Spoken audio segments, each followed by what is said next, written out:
يهده الله فلا مضل له ومن يضلله فلا هادي له ونشهد أن لا إله إلا الله وحده لا شريك له ونشهد أن سيدنا ومولانا محمدا عبده ورسوله أرسله الله إلى كافة للناس بشيرا ونذيرا وداعيا إلى الله بإذنه وسراجا منيرا أما بعد فأعوذ بالله من الشيطان الرجيم بسم الله الرحمن الرحيم يا بني أقم الصلاة وأمر بالمعروف وانه عن المنكر واصبر على ما أصابك إن ذلك من عزم الأمور صدق الله العلي العظيم.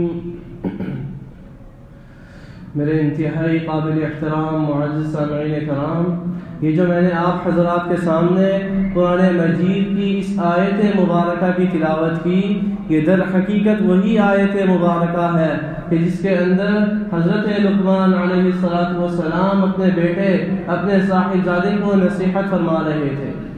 اس پورے رکوع کے اندر انہی نصیحتوں کا ذکر ہے جو حضرت لقمان علیہ السلام اپنے صاحبزادے کو فرما رہے تھے. وہ یہ نصیحت اللہ تعالیٰ کو اتنی پسند آئی کہ اللہ تعالیٰ نے اس کو اپنے کلام پاک میں نازل کر دیا، اس کو اپنے کلام پاک کا حصہ بنا دیا. تو اس آیت کے سلسلے میں کوئی لمبی چوڑی تقریر کرنا مقصود نہیں، بلکہ اس آیت سے علماء نے، بزرگان دین نے جو ایک مضمون نکالا ہے، اسی مضمون کو میں آپ حضرات کے سامنے بیان کرنے کی کوشش کروں گا. اللہ تعالیٰ سے دعا ہے کہ اللہ تعالیٰ ہمارے دلوں کے اندر یہ جو غفلت کے موٹے موٹے قسم کے پردے آئے ہوئے ہیں، اللہ تعالیٰ ان کو دور کر دے اور ہمیں مکمل دین پر عمل کرنے والا بنا دے. تو اس آیت کے سلسلے میں اتنی بات کرنی ہے کہ یہ جو مضمون نکالا گیا ہے وہ بنیادی طور پر دو مقاصد پر مشتمل ہوگا کہ جس سے یہ معلوم ہوگا کہ اللہ تعالیٰ نے انسان کو کیوں پیدا کیا، پیدا کرنے کے بعد اسے دنیا میں کیوں بھیجا، اور دنیا میں بھیج کر اس کے ذمے اللہ تعالیٰ نے کیا مقاصد لگائے، کیا ڈیوٹی اس کے ذمے لگائی، اور آج ہم کس حد تک اس ڈیوٹی کو سر انجام دے رہے ہیں. تو بنیادی طور پر ذہن میں رکھیں کہ زندگی گزارنے کے جو مقصد ہیں جو اللہ تعالیٰ نے ہمیں اس دنیا میں عطا کی ہے، مقصد زندگی، وہ دو چیزیں ہیں. ایک ہے عبادت،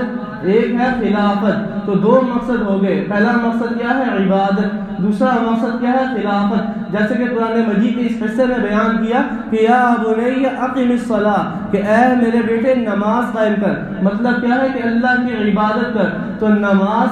اس کی میں آپ حضرات کے سامنے اہمیت کو بیان کرتا ہوں، اس کی حقیقت کو بیان کرتا ہوں تاکہ یہ جو نماز ہے ہمارے دلوں میں آ جائے کہ یہ نام کس چیز کا ہے. تو نماز کی حقیقت جو کہ حضرت مولانا عبد الرحمن اشرفی نور اللہ مرقدہ بیان کیا کرتے تھے کہ نماز نام ہے اللہ کے دربار میں حاضر ہو کر اللہ سے ملاقات کرنے کا. یہ دیکھیں نا کہ اللہ نے کتنی عظیم الشان عبادت ہمیں عطا فرمائی کہ اللہ کے دربار میں آ کے اللہ سے ملاقات کر رہے ہیں. کیوں؟ اس لیے کہ حدیث شریف میں سرکار دو عالم صلی اللہ علیہ وسلم نے فرمایا کہ ان العبد اذا قام في الصلاة فانه يناجي ربه، کہ بندہ جب نماز کی حالت میں ہوتا ہے تو وہ اپنے رب سے مناجات کر رہا ہوتا ہے، گفتگو کر رہا ہوتا ہے. تو دیکھیں نا کتنی عظیم الشان عبادت ہے، اور اس کی فضیلت کا اندازہ اس سے لگائیں کہ حدیث شریف میں آتا ہے کہ آپ علیہ الصلوۃ والسلام نے صحابہ سے پوچھا کہ ارأیت لو ان نهرا بباب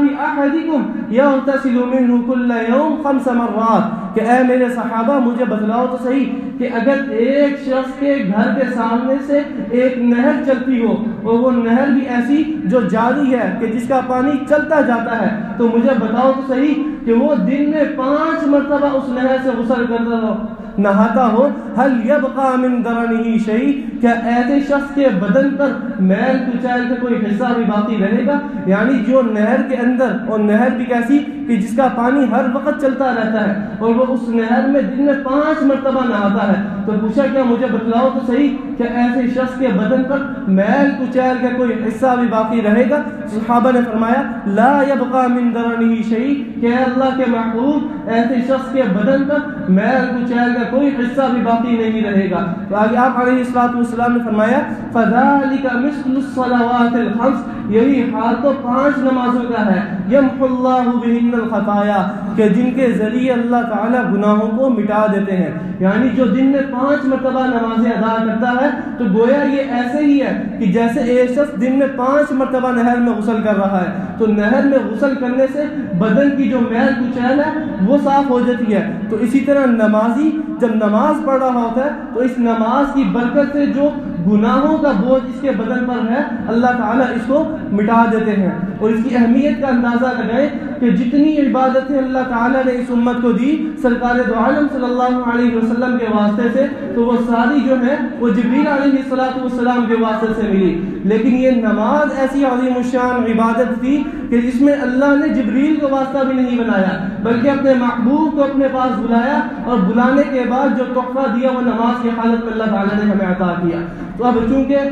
کل 27 رجب گزری تو اس حوالے سے ایک قول 27 رجب کا بھی ہے معراج کے حوالے سے، تو میں 2 منٹ میں چند موٹی سی باتیں اس حوالے سے ذکر کر دوں کہ بعض حضرات اس طرف گئے تھے کہ واقعہ معراج کہ جو سرکار دو عالم صلی اللہ علیہ وسلم کو اللہ تعالیٰ نے اتنا عظیم الشان معجزہ عطا کیا، تو بعض حضرات کہنے لگے کہ یہ جو ہے یہ جسم کے ساتھ نہیں ہوا تھا، بلکہ آپ علیہ السلام جو ہے وہ خواب کی حالت میں گئے تھے۔ اگر خواب کی حالت میں ہوتا تو پھر اس میں مشرکین کو جو تجسس ہوا تھا، جو اتنے پریشان اور حیران ہو گئے تھے، پھر تو خواب کی حالت میں اتنا پریشان ہونا بنتا ہی نہیں تھا۔ پریشان تو اس لیے ہوئے کہ ان کو پتہ لگ گیا کہ یہ جو سرکار دو عالم صلی اللہ علیہ وسلم بیان فرما رہے ہیں یہ خواب میں نہیں بلکہ جسم کے ساتھ اللہ تعالیٰ کے دربار میں حاضر ہوئے تھے۔ اور چونکہ قرآن مجید کے اگر انداز بیان پر غور کر لیا جائے تو اس کے اندر بھی واضح ہو رہا ہے۔ قرآن مجید میں اللہ نے کیا فرمایا کہ سبحان الذی اسری بعبدی، کہ پاک ہے وہ ذات۔ کیا مطلب سبحان، پاک ہے وہ ذات جو لوگوں کے دلوں کے اندر سوالات اشکالات آ رہے ہیں، تو اللہ نے انداز ہی ایسا اپنایا کہ اللہ تعالیٰ ان تمام سوالات سے اعتراضات سے جو لوگوں کے دلوں میں آ رہے پاک ہے۔ تو آگے کیا فرمایا الذی اسری بعبدی، تو اس حوالے سے مولانا عبد الرحمن اشرفی نور اللہ مرقدہ نے مقدمہ مسلم میں جو دلیل بیان کر دی وہ بڑی آسان فرمایا کہ واقعہ معراج میں سرکار دو عالم صلی اللہ علیہ وسلم کو جو اللہ تعالیٰ لے کے گئے تو اللہ تعالیٰ نے انداز ہی کیا اپنا لیا۔ اس انداز کے اپنانے کے باوجود اگر کوئی اعتراض کرے تو اعتراض کرنے والا بیوقوف کے سوا کچھ نہیں ہو سکتا۔ کیوں؟ اس لیے کہ اللہ تعالیٰ کیا فرما رہے کہ الذی اسری بعبدی، پاک ہے وہ ذات جو لے گیا بندے کو۔ اللہ تعالیٰ کیا فرما رہے کہ میں لے گیا، یہ نہیں فرمایا کہ بندہ خود چلا گیا۔ اگر اللہ تعالیٰ فرماتے کہ بندہ خود گیا تو خود جانے پر تو اعتراض تھا کہ وہ گئے یا نہ گئے، لیکن جگہ جگہ قرآن مجید میں اللہ تعالیٰ نے فرما دیا کہ ان اللہ علی کل شیء قدیر، کہ اللہ کی ذات تو ہر چیز پر قادر ہے۔ تو اللہ تعالیٰ لے جانے کی نسبت اپنی طرف کر رہے ہیں، تو وہ جو دلیل انہوں نے بیان کی تو فرماتے ہیں کہ مانو کہ اللہ قادر ہے، جب قادر ہے تو لے گیا، نہیں لے کر گیا تو عاجز ہے، جب عاجز ہے تو خدا نہیں۔ تو پتہ چلا کہ واقعہ معراج میں جو سرکار دو عالم صلی اللہ علیہ وسلم بارگاہ خداوندی میں گئے، یہ خدا کی قدرت، خدا کی توحید کی علامت تھی۔ اور پھر بعض حضرات اس طرف گئے کہ واقعہ معراج میں، چونکہ بعض ہمارے پیارے حضرات جو ہیں وہ کہتے ہیں کہ سرکار دو عالم صلی اللہ علیہ وسلم جو ہے وہ صرف نوری تھے، تو اس حوالے سے علامہ عبد الرحمن اشرفی نور اللہ مرقدہ بیان فرماتے تھے کہ اگر صرف سرکار کو نوری مانا جائے اور بشریت کا انکار کیا جائے یہ بھی سرکار کی گستاخی ہے۔ کیوں؟ اس لیے کہ واقعہ معراج میں ایک مقام وہ بھی آیا کہ جہاں پر نوری نہیں بلکہ نوریوں کا اپنا سردار حضرت جبریل علیہ السلام بھی یہ کہنے پر مجبور ہوں گے کہ اے حبیب خدا یہاں سے آپ کا اور میرا ساتھ جو ہے وہ ختم ہو گیا، یہاں سے آپ تنہا بارگاہ خداوندی میں جائیں گے، اس لیے کہ اگر میں یہاں سے رتی برابر بھی آگے گیا تو جل کر راکھ ہو جاؤں گا۔ تو اللہ تعالیٰ یہ دکھلانا اور یہ بتلانا چاہ رہے تھے کہ جہاں سے نوری نہیں بلکہ نوریوں کے سردار کے مقام کی انتہا ہو رہی، وہاں سے اللہ تعالیٰ کے محبوب کے مقام کی ابتدا ہو رہی۔ تو بعض حضرات علماء نے یہاں پہ بحث کی کہ آیا اللہ کا دیدار بھی ہوا یا نہیں ہوا۔ واقعہ معراج میں سرکار دو عالم صلی اللہ علیہ وسلم کو اللہ کا دیدار بھی ہوا یا نہیں ہوا۔ تو اس حوالے سے علماء نے بڑی آسان سی وضاحت کر دی کہ اگر ایک شخص کسی کو گھر میں دعوت دے، دعوت دینے کے بعد 1000 قسم کے کھانے اس کے سامنے حاضر کر دے، ہر طرح کی اس کے لیے سہولتیں میسر کر دے، لیکن آخری وقت تک مہمان جو ہے وہ میزبان کے سامنے نہ آئے، تو آیا یہ دعوت کا حق ادا ہوگا یا نہیں ہوگا؟ میزبان جو ہے وہ مہمان کے سامنے نہیں آ رہا اور مہمان جو پریشان حالت میں بیٹھا ہے کہ نہ جانے پتہ نہیں کیوں میرے پاس نہیں آ رہا، تو دعوت کا حق جو ہے وہ ادا نہیں ہوا۔ تو جب اللہ تعالیٰ نے سرکار دو عالم صلی اللہ علیہ وسلم کو دعوت دی، دعوت دینے کے بعد اپنے پاس بلایا اور اپنے پاس بلانے کے بعد اتنے تحائف دیے اور تحائف دینے کے بعد اگر اللہ تعالیٰ اپنا دیدار نہ کرے تو بلانے کا جو حق تھا وہ ادا نہ ہوتا۔ تو اس لیے اللہ تعالیٰ نے اپنا دیدار بھی کرایا اور اللہ تعالیٰ علماء دین کو جزائے خیر عطا فرمائے کہ اس میں اس مسئلے میں ایک اور بحث چلی گئی۔ فرماتے ہیں کہ اللہ کی دیدار، اللہ کی زیارت اور اللہ تعالیٰ کا دیدار جو ہے یہ زیادہ فضیلت کا باعث ہے، یہ اللہ تعالیٰ کی رضا کا مقام زیادہ فضیلت کا باعث ہے، کیونکہ معراج میں سرکار دو عالم صلی اللہ علیہ وسلم کو اللہ کی زیارت بھی ہوئی۔ تو اس کے اندر بھی بحث چل دی کہ آیا اللہ تعالیٰ کا دیدار یہ زیادہ فضیلت کا باعث ہے یہ اللہ تعالیٰ کی رضا؟ تو فرماتے ہیں کہ اگر ایک شخص کو کسی سے محبت ہو جائے،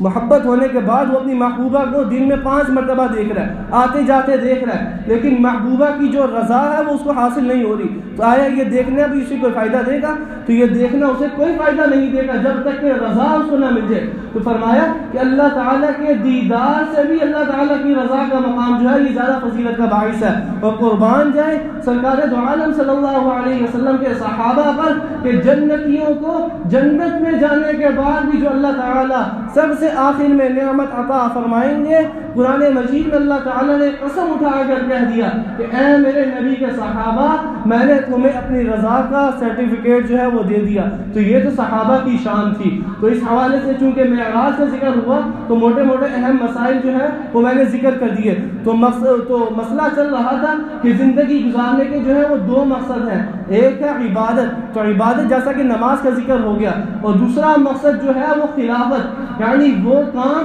جو اللہ کے کرنے کا ہے وہ کیا ہے، جیسا کہ اس آیت میں ذکر کر دیا کہ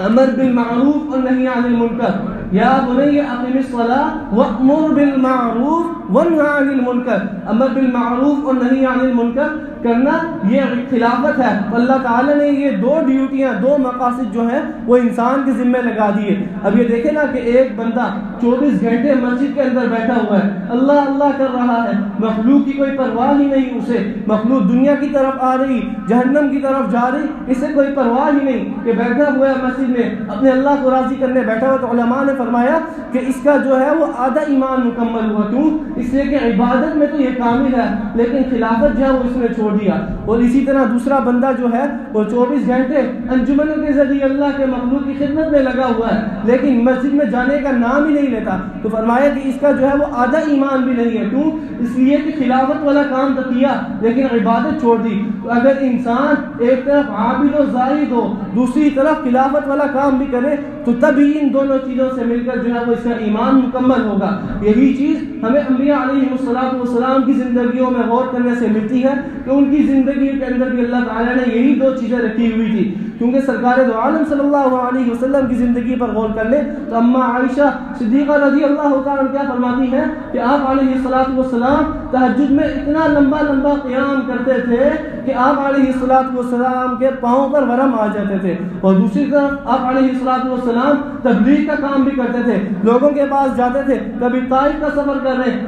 کبھی مدینہ کی طرف جا رہے، کس لیے؟ خلافت کا کام کر رہے تھے۔ اللہ کے مخلوق کی اصلاح کی فکر جو ہے، ان کی تڑپ جو ہے وہ ان کے دل کے اندر تھی، اسی اصلاح کی فکر کی وجہ سے وہ کبھی طائف کا سفر، کبھی مدینہ کا سفر، اور کبھی دنیا کے بادشاہوں کی طرف خطوط لکھ کر بھیج رہے کہ جس میں اسلام کی دعوت دی جا رہی، اور یہی چیز صحابہ رضوان اللہ علیہ اجمعین کی زندگیوں میں ملتی ہے۔ ایک جنگ ہوئی فارس میں کہ جس میں صحابہ کی تعداد جو تھی وہ 30 سے 33 ہزار، اور اہل فارس کی تعداد جو تھی وہ 3 لاکھ۔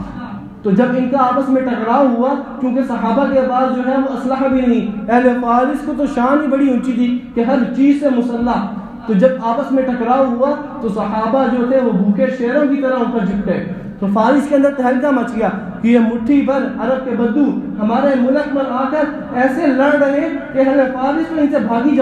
جا رہے۔ تو ان کا جو سپہ سالار تھا، جیسا کہ آج کل ہمارے جنرل قمر باجوہ صاحب ہیں، تو اس طرح ان کا جو تھا وہ رستم پہلوان کا نام تو سنا ہوگا، تو وہ رستم پہلوان تھا ان کا سپہ سالار۔ اس نے فوج کے سارے کمانڈروں کو جمع کیا، ان سے وجہ پوچھی کہ یہ کیا وجہ ہے، کیا ماجرا ہے کہ یہ مٹھی بھر عرب کے بدو جو ہیں ہمارے ملک میں آ کر ہم سے اس طرح لڑ رہے کہ ہماری فوج جو ہے وہ ہر چیز سے مسلح ہو کر بلیوں کی طرح ان سے بھاگ رہی۔ اس نے کہا جان کی امان ہو تو کچھ عرض کرنا چاہتے ہیں؟ اس نے کہا کہو۔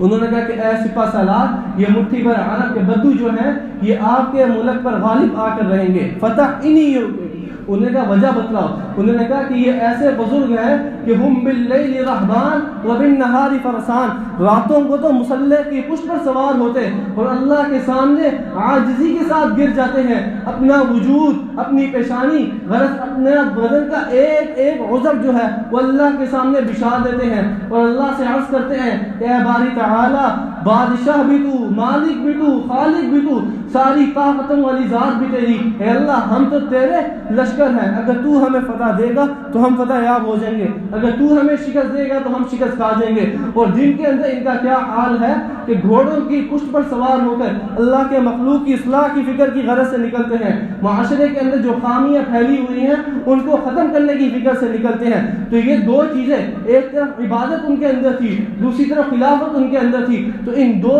چیزوں کے موجود ہونے کی وجہ سے انہوں نے جان لیا، پہچان لیا کہ انہی چیزوں کی وجہ سے اللہ تعالیٰ جس محاذ پر یہ نکلتے ہیں اللہ تعالیٰ انہیں کامیاب عطا فرما دیتے ہیں۔ جیسا کہ میں نے ذکر کر دیا کہ یہ دو چیزیں جب ہمارے اندر ہوں گی تبھی ہمارا ایمان مکمل ہوگا، چونکہ وقت جو ہے وہ بھی مکمل ہو رہا ہے، تو اسی حوالے سے آخر میں ایک حدیث قدسی کو ذکر کر دیتا ہوں جو کہ اس موقع کی مناسبت سے حدیث قدسی ہے۔ تو اسی حدیث کو حضرت تھانوی نور اللہ مرقدہ نے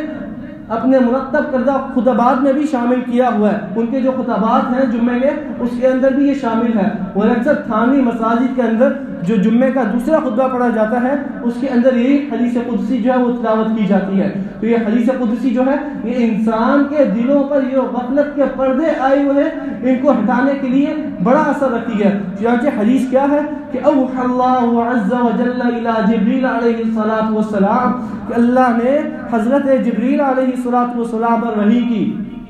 کس چیز کی وحی کی؟ ان اقلب مدینہ کذا و کذا باہلیہ، کہ اے جبریل فلاں بستی کو فلاں بستی والوں پر الٹ دو۔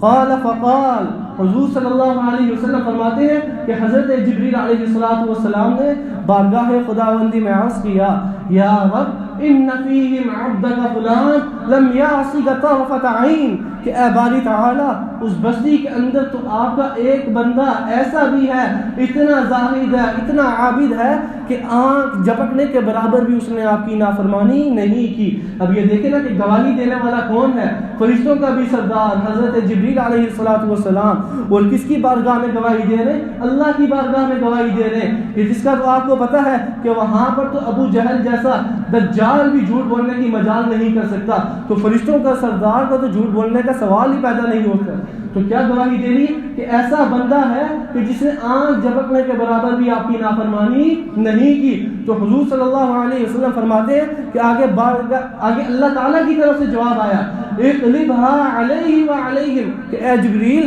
پہلے اس بستی کو اس پر پلٹو پھر بعد میں بستی والوں پر پلٹو. کیوں؟ فإن وجهه لم يتمعن في ساعة قط اس لیے کہ اس کے چہرے کی رنگ و حیبت میری غیرت کی وجہ سے کبھی نہیں بدلی. اب فرض کریں کہ اگر آپ کو کوئی گالی دے دے, آپ کو کوئی برا بھلا کہہ دے, اور اگر آپ میں طاقت ہے تو آپ اس کو جانے دیں گے؟ نہیں جانے دیں گے, آپ اس کو پکڑ لیں گے. لیکن اگر آپ کو پتا ہے کہ وہ سامنے والا جو ہے وہ آپ سے بھی طاقتور ہے تو کم از کم آپ کا چہرے کا جو رنگ ہے وہ سرخ ہو جائے گا. غصے کی وجہ سے آپ کا جو چہرے کا رنگ ہے وہ سرخ ہو جائے گا. اس لیے کہ غیرت بھی کسی چیز کا نام ہے, بدلہ نہیں لے سکتے تو کم از کم چہرے کی رنگ و حیبت جو ہے وہ بدل جائے گی کہ اس نے میرے ساتھ یہ کیا کر دیا. تو اللہ تعالیٰ یہی فرما رہے کہ میرے قانون کی خلاف ورزی کی جا رہی, میرے معاشرے کو تباہ کیا جا رہا ہے, میرے قانون کی دھجیاں اڑائی جا رہی, میرے محبوب سرور دو عالم صلی اللہ علیہ وسلم کے طریقوں کی دھجیاں اڑائی جا رہی, اور یہ بیٹھا ہوا ہے اپنا مست ذکر کر رہا ہے لیکن معاشرے کی سے کوئی پرواہ ہی نہیں. اسی وجہ سے اللہ تعالیٰ نے کیا فرما دیا کہ پہلے بستی کو اس پر الٹو. کیوں؟ اس لیے کہ عبادت تو اس کے اندر تھی لیکن خلافت کا کام نہیں تھا. تو جیسے کہ ذکر کر دیا کہ ایمان تبھی مکمل ہوگا کہ جب ایک طرف عابد بھی ہو, زاہد بھی ہو, دوسری طرف خلیفہ خداوندی بن کر یعنی وہ کام کریں جو اللہ کے کرنے کا ہے, یعنی اللہ کے مخلوق کی تربیت, ان کی اصلاح کی فکر یہ ہمارے دلوں کے اندر ہوگی. تو جب یہ دو چیزیں ہوں گی, بیک وقت ہوں گی, تبھی ہمارا ایمان مکمل ہوگا. تو اللہ تعالیٰ سے دعا ہے کہ یہ جو کہا گیا, سنا گیا, بیان کیا گیا, اللہ تعالیٰ ہمیں اس پر عمل کرنے کی بھی توفیق عطا فرما دے.